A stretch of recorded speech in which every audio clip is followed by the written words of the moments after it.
வேதாகம கடின வார்த்தைகளை இன்றைக்கு நாளாகமம் என்ற வார்த்தையை பற்றி நாம் தியானிக்க போகின்றோம். நாளாகமம் என்ற வார்த்தையின் அர்த்தத்தை புரிஞ்சுக்கிறதுக்கு முன்னாடி நாளாகமம் என்ற புத்தகத்தின் சுவாரஸ்யமான தகவலை உங்களுக்கு சொல்லணும்னு ஆசைப்பட்றேன். இந்த நாளாகமம் புத்தகம் 1 நாளாகமம் 2 நாளாகமம் என்று 2 புத்தகங்களாக தமிழ் வேதாகமத்தில் தொகுக்கப்பட்டிருப்பதை பார்க்க முடியுது.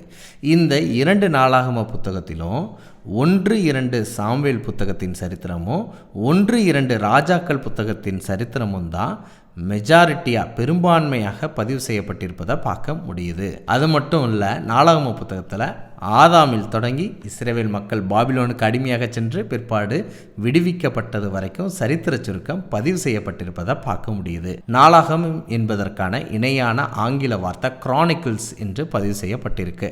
நாள் குறிப்பு என்றும் கால வரிசையின்படி தொகுக்கப்பட்ட குறிப்பிடப்பட்டுள்ள வரலாறு என்றும் அர்த்தப்படும். அதாவது இஸ்ரவேல் மக்கள் தங்களுடைய நாட்களில் நடந்த வரலாறையும் இஸ்ரவேல் மக்களை ஆளுகை செய்த ராஜாக்களின் நாட்களில் நடந்த வரலாறையும் இந்த புத்தகத்தில் நீங்கள் வாசிக்கலாம்.